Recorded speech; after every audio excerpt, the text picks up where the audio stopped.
تمام مخلوق میں سب سے افضل حضور کی ذات، اسی طرح گروہ انبیاء کے بعد سب سے افضل سیدہ صدیقہ، سب سے افضل صدیق اکبر ہے۔ اور بعض علماء کا یہ قول موجود ہے، علماء نے فرمایا اگر کوئی بندہ صدیق اکبر کے علاوہ تمام صحابہ کی صحابیت کا انکار کر دے تو وہ کافر نہیں ہے۔ صدیق اکبر کے علاوہ تمام صحابہ کی صحابیت کا انکار کرے اور صدیق اکبر کی صحابیت کو تسلیم کرتا ہو تو وہ کافر نہیں ہے۔ لیکن اگر کوئی بندہ صرف صدیق اکبر کی صحابیت کا انکار کرے اور باقی تمام صحابہ کی صحابیت کو مانتا ہو تو وہ بندہ کافر ہے۔ کیوں؟ اس لیے کہ اللہ کریم نے قرآن میں بیان کر دیا، نص قطعی آ گئی۔ علماء نے اسی آیت سے دلیل لی ہے، اذ یقول لصاحبہ لا تحزن ان اللہ معنا۔ اس آیت کے تحت علماء نے فرمایا کہ آیت کریمہ وہ آیت ہے جو سیدنا صدیق اکبر رضی اللہ تعالیٰ عنہ کی صحابیت کو بیان کرتی ہے، صدیق اکبر رضی اللہ تعالیٰ عنہ کی قربت مصطفیٰ کو بیان کرتی ہے، صحبت مصطفیٰ کو بیان کرتی ہے۔ یہ موقع کب آیا؟ جب سیدنا صدیق اکبر رضی اللہ تعالیٰ عنہ میرے آقا کریم صلی اللہ علیہ وآلہ وسلم کے ساتھ ہجرت کر کے جا رہے ہیں، غار ثور کے اندر 3 راتیں آ گئیں۔ کتنی؟ 3 راتیں۔ دین کا کام کرنا ہو تو مشکلیں اٹھانا پڑتی ہیں۔ بندہ کہے میں بیٹھا کمرے میں رہوں اور دین کا کام ہو جائے، ایسا ممکن نہیں ہے۔ دین کا کام کرنے کے لیے تکلیفیں نبیوں کے امام نے بھی اٹھائی ہیں، تکلیفیں صحابہ کرام نے بھی اٹھائی ہیں۔ دین کا پیغام پہنچانے کے لیے اللہ کے ہر ولی اور عالم دین نے اپنی ذمہ داریاں نبھاتے ہوئے تکلیفیں اٹھائی ہیں۔ لہذا دین کا کام کرنے کے لیے اگر تکلیفیں میدان میں آ رہی ہیں، اس کا مطلب یہ ہے بندہ سیدھا جا رہا ہے۔ سیدنا صدیق اکبر رضی اللہ تعالیٰ عنہ نے فرمایا ہم آقا کریم صلی اللہ علیہ وآلہ وسلم کے ساتھ ہجرت کی رات نکلے، حضور کے ساتھ سفر کرتے ہوئے ثور پہاڑی کے قریب پہنچے۔ جب وہاں پہنچے اب کیا کتنی بلندی پہ جانا ہے؟ بعض نے کہا 1.5 کلومیٹر کی یہ بلندی بنتی ہے۔ کتنی؟ 1.5 کلومیٹر۔ اب بات سمجھ آ رہی ہے یا اس ساؤنڈ کے سسٹم میں ساری جا رہی ہے؟ آ رہی ہے اتنا۔ جب وہاں پہنچے تو اب کیا تھا؟ صدیق اکبر کہتے ہیں یا رسول اللہ میرے کندھوں پہ تشریف لائیں۔ وہ رات کا ٹائم، وہ پتھریلی زمین، وہ 1.5 کلومیٹر اوپر جانا۔ اور کمال یہ ہے تاریخ پڑھے صدیق اکبر پورا سیدھا پاؤں نہیں رکھتے تھے جس طرح ہم سیدھا پاؤں رکھتے ہیں نا۔ مورخین نے لکھا ہے کہ حضور کو کندھوں پر سوار کر کے جب اتنی بلندی پہ جا رہے تھے صدیق اکبر سیدھا پاؤں نہیں رکھتے تھے۔ کیوں جی؟ قدموں کے نشان کہیں رہنمائی نہ کرتے۔ کیا طریقہ تھا؟ مورخین نے لکھا ہے صدیق اکبر پنگوں کے پل جا رہے تھے، انگلیوں پہ زور دے کے جا رہے ہیں۔ اوپر آقا کریم صلی اللہ علیہ وآلہ وسلم تشریف فرمائے۔ تن تندور تے ہڈیاں بالن، تن تندور تے ہڈیاں بالن، اسہان آل تپایا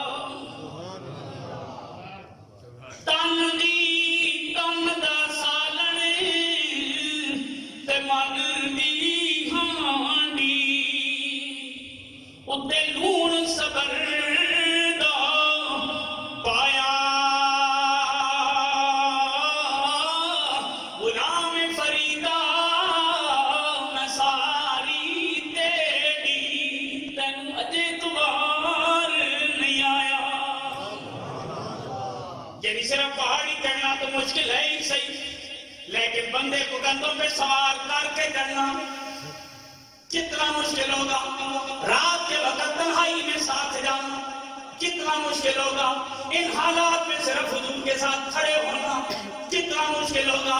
یہ سارے مرحلے وہ جانتے ہیں جنہوں نے کبھی اس کی راہ چلی ہو، انہیں خبر ہوگی کہ یہ کتنا مشکل مرحلہ تھا۔ صدیق اکبر رضی اللہ تعالیٰ عنہ نے امام الانبیاء کندھے پہ سوار ہیں اور صدیق اکبر جا رہے ہیں، اور جاتے ہی مورخین نے کیا لکھا، انہوں نے کہا صدیق اکبر پورے پاؤں پہ زور نہیں دیتے، صرف پنجے پہ زور دیتے ہیں، اور قدم اٹھاتے ہوئے اس کو بھی مروڑ کے رکھ دیتے ہیں تاکہ نشان مٹ جائے۔ اگر مخبری کرنے والے پیچھے آئیں، ڈھونڈنے والے آئیں، خبر لینے والے آئیں، انہیں پتہ ہی نہ چلے یہاں سے بندہ گزر کے گیا ہے۔ آج بھی جو بندے سارے سال میں جاتے ہیں نا، پانی کی بوتلیں ساتھ اٹھا کے جا رہے ہوتے ہیں، سیڑھیاں بنی ہوئی ہیں، راستہ ہے، لیکن کیا ہے کہ آج بھی وہاں تک جانا کتنا مشکل لگتا ہے۔ بعض تو وہاں پہاڑی کے قریب پہنچ کے نظریں ڈال کے کہتے ہیں بس اب ہمت جواب دے کے اب آگے نہیں جا سکتے۔ تو صدیق اکبر کے اس کے واقعے نے رات کی تنہائی، اندھیرے کی صورتحال، پتھریلی زمین، جنگلی صورتحال، امام الانبیاء سوار ہیں، صدیق اکبر پلوں پہ چلتے ہوئے جا رہے ہیں۔ یہ صدیق اکبر رضی اللہ تعالیٰ عنہ جب غار ثور کے دروازے پہ پہنچتے ہیں، آقا کریم صلی اللہ علیہ وآلہ وسلم کے ساتھ جو بات ہوئی آپ نے علماء سے سن رکھا ہے، جس وقت میرے آقا کریم صلی اللہ علیہ وآلہ وسلم اور صدیق اکبر دونوں غار ثور میں پہنچ گئے، ایک نئی بات امام سبحانی رحمۃ اللہ تعالیٰ علیہ نے لکھی ہے کہ جس وقت غار ثور میں دو ہستیاں ہیں،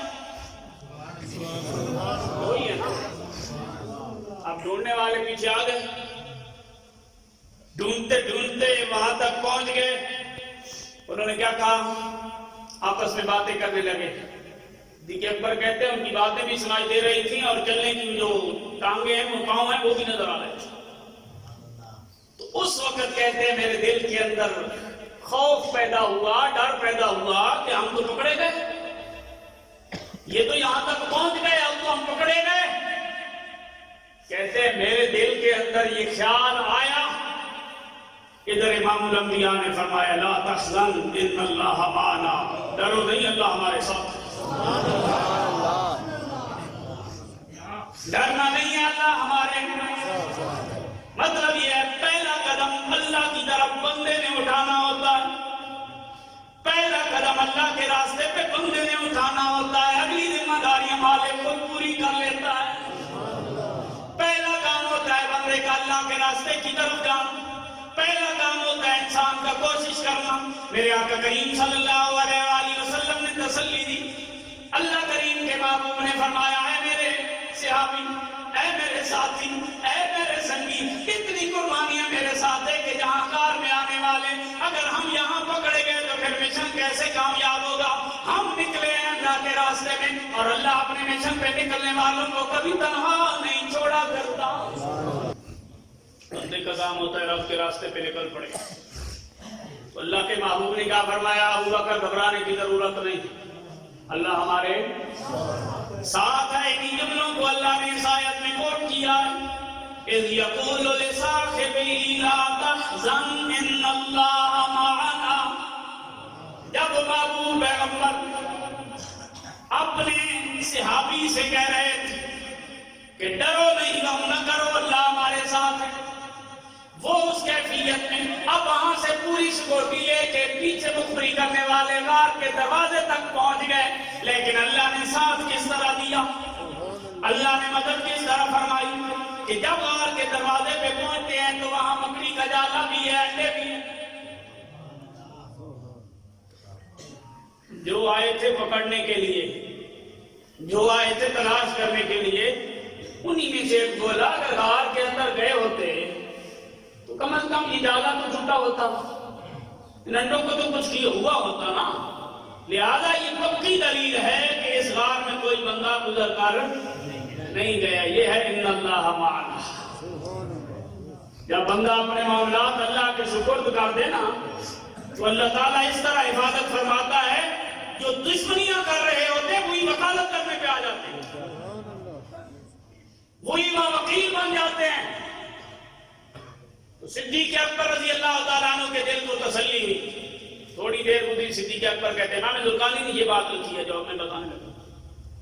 تھوڑی دیر گزری تو صدیق اکبر رضی اللہ تعالیٰ عنہ حضور کی بارگاہ میں ایک عجیب بات کرتے ہیں، کہتے ہیں یا رسول اللہ مجھے پیاس بڑی شدید لگ رہی ہے۔ بات سمجھ آئی آپ کو؟ کہاں زمین سے کہاں پہاڑی، حضور کندھوں پہ تھے، صدیق اکبر اٹھا کے لے گئے۔ اگر کوئی سامان تھا تو صدیق اکبر کو پتا تھا، پانی پاس تھا نہیں تو مانگا کیوں؟ جب پلے شاید تھی کوئی نہیں تو حضور سے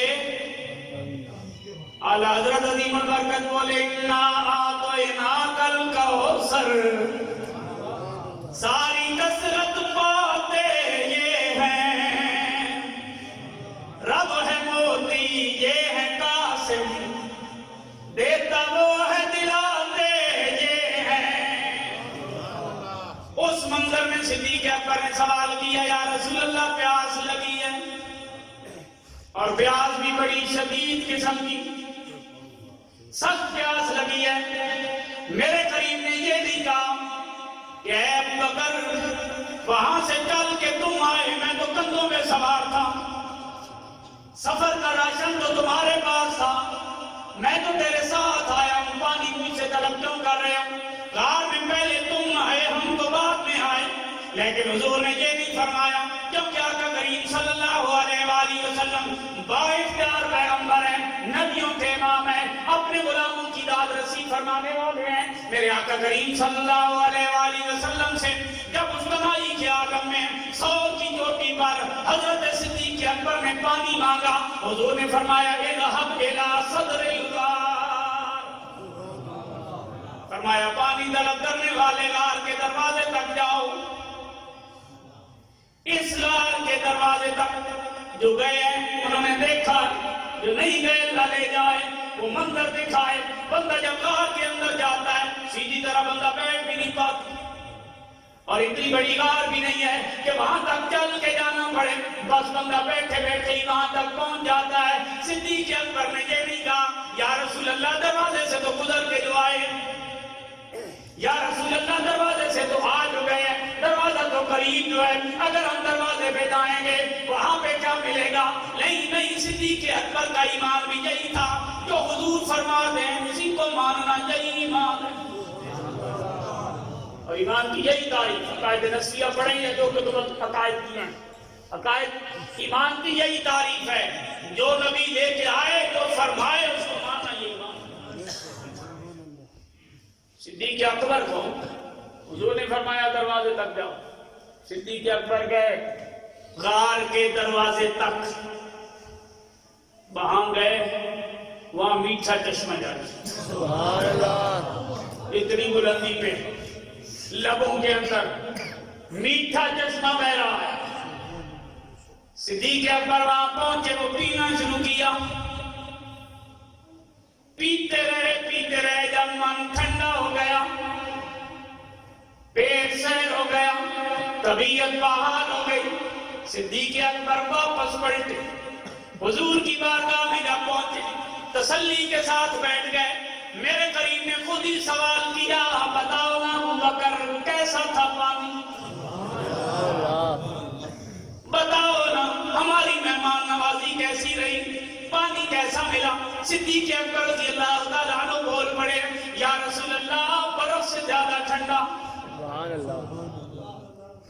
برف سے زیادہ ٹھنڈا، شہد سے زیادہ میٹھا، دودھ سے زیادہ سفید، کستوری سے زیادہ خوشبودار۔ کیا صفات صدیق اکبر نے بیان کی ہے؟ یا رسول اللہ اتنا اعلیٰ پانی، اتنا عظیم شربت، اتنا خوبصورت شربت زندگی میں پہلے کبھی نہیں پیا۔ اب صدیق اکبر تو بیٹھ گئے، میرے آقا کریم صلی اللہ علیہ وآلہ وسلم نے خود ہی فرمایا ابو بکر بتاؤ نا، پتہ ہے کہاں سے آیا تھا؟ اور صحابہ کی عادت تھی وہ جرا نہیں کرتے تھے، جس طرح کبھی امام بھول جائے نا تو مقتدی پیچھے سے پورا حساب کتاب لیتا ہے. وہ صحابہ جو ہے وہ جرا نہیں کرتے تھے. حضور نے جب بھی کوئی فرما دیا صحابہ کا ایک ہی جملہ تھا اللہ ورسولہ عالم. اللہ جانے, اللہ کا رسول جانے. مشہور حدیث آپ نے سن رکھی ہے, حجت الوداع کے موقع پہ آقا کریم صلی اللہ علیہ وسلم نے فرمایا آج کون سا دن ہے؟ اللہ ورسولہ عالم. کون سا مہینہ ہے؟ اللہ ورسولہ عالم. کون سا شہر ہے؟ اللہ ورسولہ عالم. ہر سوال کے بدلے میں صحابہ یہی کہتے ہیں کیا انہیں پتہ نہیں تھا یہ مکہ کا شہر ہے؟ کیا انہیں پتہ نہیں تھا یہ ذی الحجہ کا مہینہ ہے؟ پتہ تھا نا. کسی نے حضرت عمر رضی اللہ تعالیٰ عنہ, عبداللہ بن عمر رضی اللہ تعالیٰ عنہ سے پوچھا کہ یہ صحابہ ایسے کیوں کہتے تھے بھئی اللہ ورسولہ عالم؟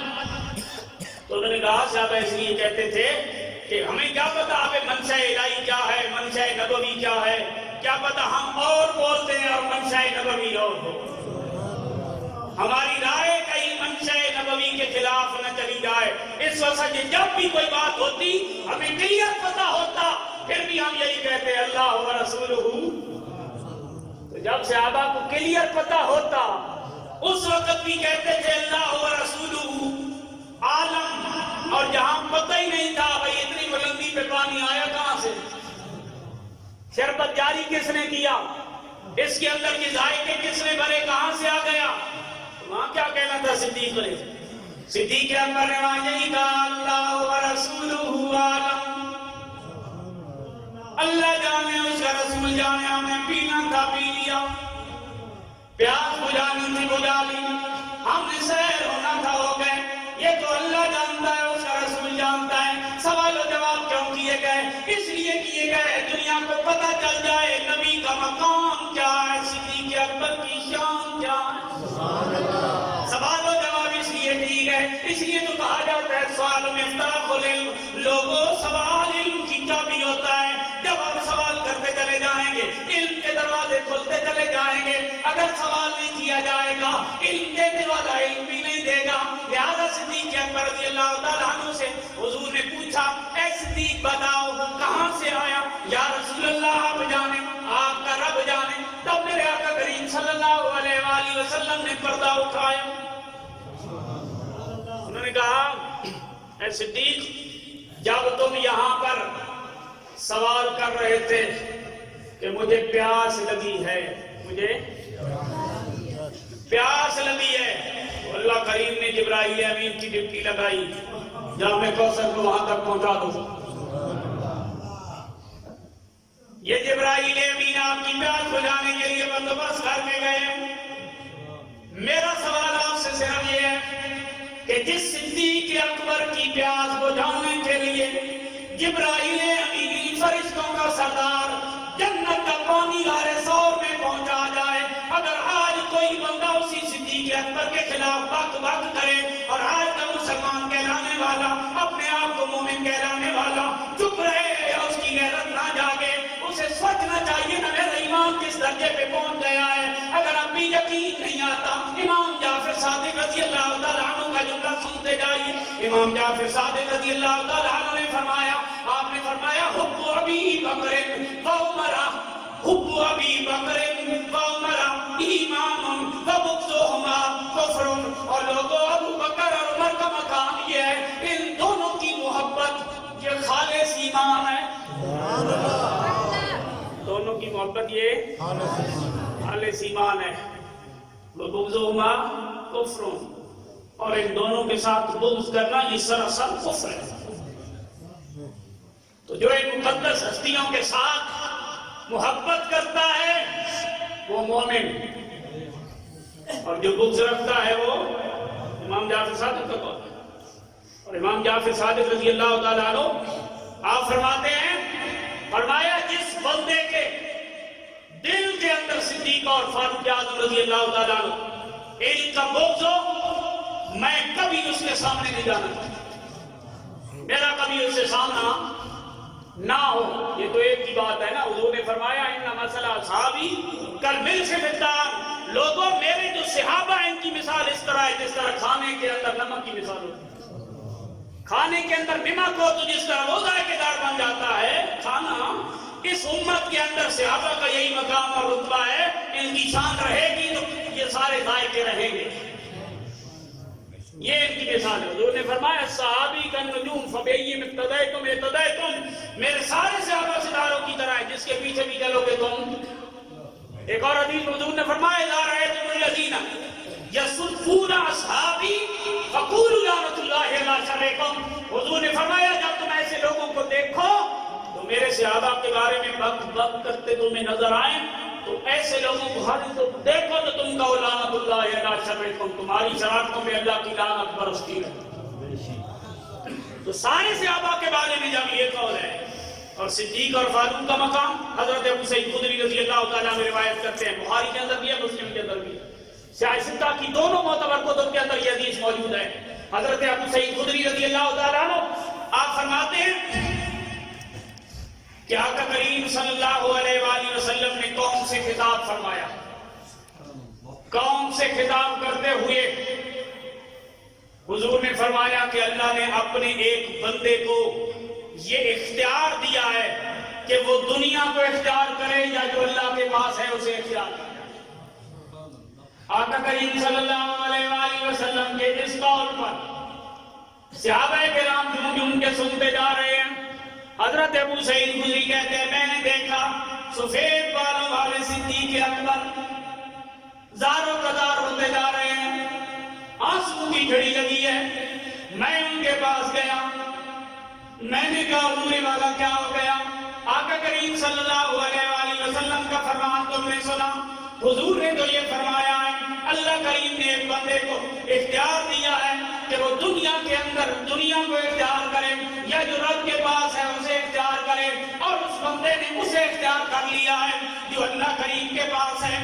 یہ جملے سننے کی دیر تھی. صدیق اکبر روتے رہے. ابو سعید خدری حیران کہتے ہیں میں صدیق اکبر کے پاس چلا گیا.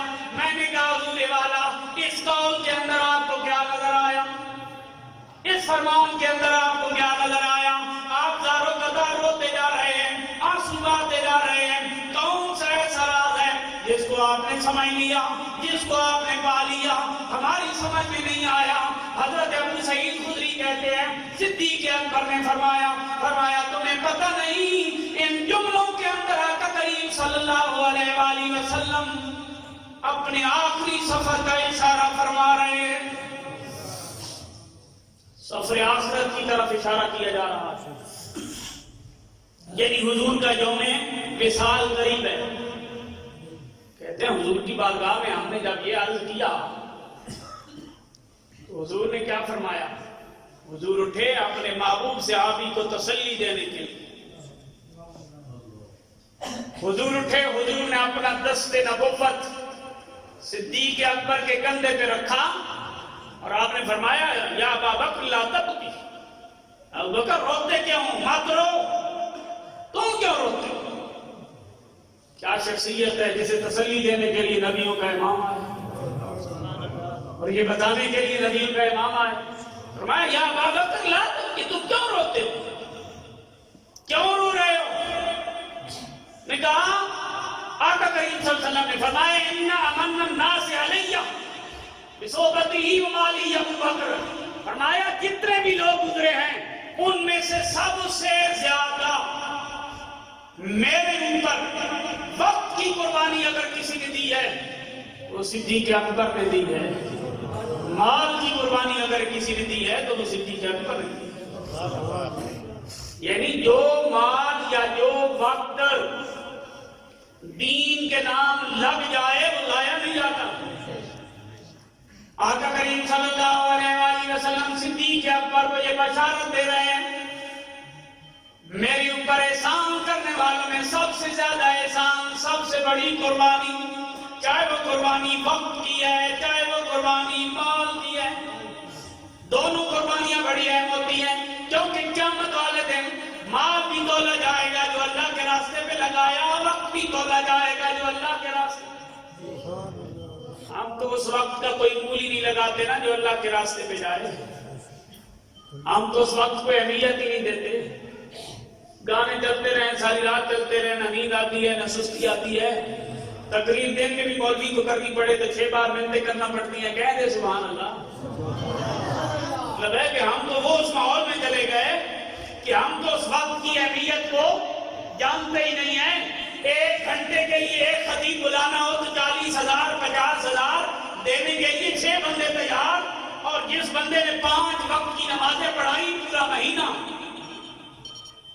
5 وقت کی نماز پورا مہینہ، صبح و شام بچوں کو قرآن، راز نکاح علیحدہ، ساری خوشی غمیوں میں شریک، اپنی فیملی سے ہٹ کے پوری زندگی مسجد کے اندر، اور اس کو جواب دینے کے لیے بھی نہیں پوچھا جاتا بھئی آپ کی غلطی کیا ہے. بات ہے کہ نہیں؟ یہ ہمارے معاشرے کا درد ہے کہ ہم مسجد کے امام کو اتنی ویلیو نہیں دیتے جتنے پیسوں میں تولنے والے خطیب کو دیتے ہیں. روپیوں میں تول کے آنے والا خطیب ہمیں محبوب ہوتا ہے، اور 24 گھنٹے اپنی مسجد کے اندر ڈیوٹی دینے والے امام کی ویلیو ہمارے ہاں کوئی نہیں. چاند شعر سنا کے یا سب سنا کے جو خطیب ہمیں چلا جائے وہ ہمیں پسند ہوتا ہے. 4 اور 5 جمعے پڑھانے والا، ہر روز فجر کے درس قرآن اور درس حدیث دینے والا امام ہمیں پسند نہیں ہے. یہ ہمارا معیار ہے معاشرے کا، اور ہم اس وقت کو کوئی اہمیت ہی نہیں دیتے. کہتے مولوی کرتے کیا ہے؟ مولوی ہماری والدین اولادوں کو بخشوانے کے لیے دعا کرتے ہیں. مولوی ہماری نسلوں کو قرآن پڑھا کے ہمارے لیے تاج تیار کر رہے ہوتے ہیں. مولوی ہماری زندگیوں کے اندر ثبوت بھر رہے ہوتے ہیں، اور اس تنخواہ پر، جس تنخواہ پہ ہمارے لاڈلے 8 سال کے بچے بھی گزارا نہیں کر سکتے، اس تنخواہ کی اوپر ایک مسجد کا امام یہ گزارا کر جاتا ہے. اور لوگ کہتے ہیں وقت کی اہمیت کیا ہے جی، ڈپٹی کیا ہے جی، نماز پڑھانی ہے. میں نے کہا یہ تو پوچھنا مصطفیٰ کریم سے جو وہاں فرما رہے ہیں صدیق اکبر لوگوں میں سب سے زیادہ وقت میرے دین کے لیے تو نے دیا، سب سے زیادہ وقت میرے دین کے لیے. خدایا خود حفاظت کر، خدایا خود حفاظت کر، تیرا فرمان وکدا پہ. خدایا خود حفاظت کر، تیرا فرمان وکدا پہ. کہیں ہے دین دا سودا، کتھائیں ہے دین دا سودا، کتھائیں ایمان وکدا پہ. ہماری صورتحال تو یہی ہوگی، کتھائیں ملا دی ہڈی تے، کتھائیں ملا دی ہڈی تے، کتھائیں پیران دے شوکے سے، کتھائیں ملا دی ہڈی تے، کتھائیں پیران دے شوکے سے. میرا ایمان بدلیا نہیں مگر قرآن وکدا پہ. ہمارے معاشرے کے اندر ایک درد یہ بھی ہے، دین کی خدمت کرنے والوں کو ہم ویلیو نہیں دیتے، عزت نہیں دیتے. اعلیٰ سے اعلیٰ مناصب پر پہنچانے کے لیے انتہائی انٹیلیجنٹ، انتہائی ذہین، انتہائی ذکی اور فقیر بچے ہم حوالے کر دیتے ہیں. لیکن دین کے حوالے کرنے کا جب موقع آتا ہے ہم اپنے وہ بچے دین کے حوالے نہیں کرتے. پھر ساری زندگی یہ رونا رہ جاتا ہے جناب والا ہمارا خطیب بھی نہ لے، ہمارا امام بھی نہ لے، ہمارا مسجد کا مولوی بھی نہ لے. میں نے کہا امام کے اندر کیڑے نکالنے والے کبھی غور تو کر، تیرے ذہین بچے کہاں ڈھونڈ رہے ہیں، تیری عالی شان نسل کہاں موجے کر رہی ہے، تیرے وہ انٹیلیجنٹ بچے کہاں جا رہے ہیں. تو نے بچے کالیوں کو دیے تو مساجد کے اندر ایسے ہی امام آئیں گے نا. یہ تو دین کا کمال ہے، جیسا بھی آیا اسے اٹھایا حضور کے مصلے پہ کھڑا کر دیا. یہ تو دین کا کمال ہے، اس کی ویلیو آج تو کسی نے نہیں ڈالی. لیکن اے امام، اے خطیب سے میرا دین کی دکانداری نہ کر تو اللہ کریم قیامت والے دن صدیق اکبر کے ساتھ تمہیں کھڑا کر دے گا جس کے وقت کی قیمت میرے آقا نے لگائی ہے. میرے آقا کریم صلی اللہ علیہ وآلہ وسلم نے فرمایا صدیق لوگوں میں سب سے زیادہ وقت دین کو دینے والا، اس دور میں سب سے زیادہ وقت مولوی دین کو دینے والا. لیکن لیکن وہ شرط کہ ہو خالص. یہ نہیں کہ گھنٹے کی تقریر اور 50,000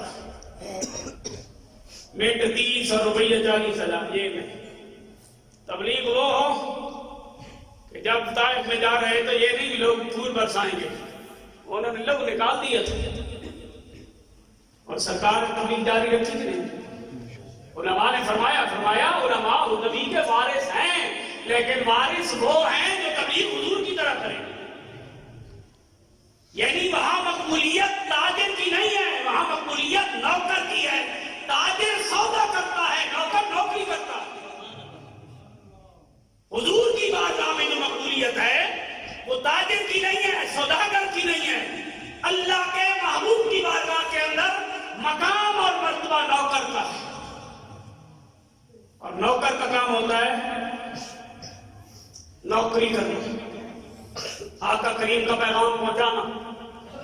دوسرا حضور نے کیا فرمایا؟ تو نے مال کی قربانی دی ہے. جو بندے مساجد میں مدارس میں دین پر اپنا پیسہ لگاتے ہیں اور اس لیے لگاتے ہیں کہ دین کا کام ہو جائے، وہ بھی صدیق اکبر کی صاحب میں شامل ہوں. وہاں کھڑے ہوں گے صدیق اکبر کے ساتھ کہ صدیق اکبر نے مال لگایا اور حضور نے وہاں بورڈ لگا دی. بلکہ ایک اور حدیث ہے، حضور نے فرمایا لوگوں نے جو ہم پریشان کیے ان کے احسانات کا بدلہ ہم نے دے دیا دنیا میں، لیکن صدیق اکبر نے جو احسانات کیے ہیں، صدیق اکبر کے احسانات کا بدلہ قیامت والے دن میں رب چکائے گا، اللہ صحیح عطا فرمائے گا. تو صدیق اکبر رضی اللہ تعالیٰ عنہ وہ صحابی ہیں. اور پھر کمال یہ ہے کہ وقت کا خلیفہ ہو کے لوگوں کے گھروں میں جا کے جھاڑو دیتا ہے، بیواؤں کی خدمت کرتا ہے، پانی بھرتا ہے، ان کی خدمت کرتا ہے، یتیم پروری کرتا ہے، لوگوں کے ساتھ بھلائیاں کرتا ہے، منصب میں خلافت میں فائد ہو کر خدمت خلق کے اندر بھی آگے نظر آتا ہے. ایسا مقام کیوں ملا؟ یہ اس کے مصطفیٰ سے ملتا ہے. لہذا اگر کوئی بندہ صدیق اکبر کی محبت کا دعوے دار ہے اور آقا کریم صلی اللہ علیہ وسلم کے عشق کا دعوے دار ہے تو اسے طریقہ وہی اپنانا چاہیے جو امام الانبیاء دے کے گئے، جو نبیوں کے امام نے ہمیں فرمایا. اللہ کریم میری اس مختصر اور ایمرجنسی حاضری کو قبول فرمائے.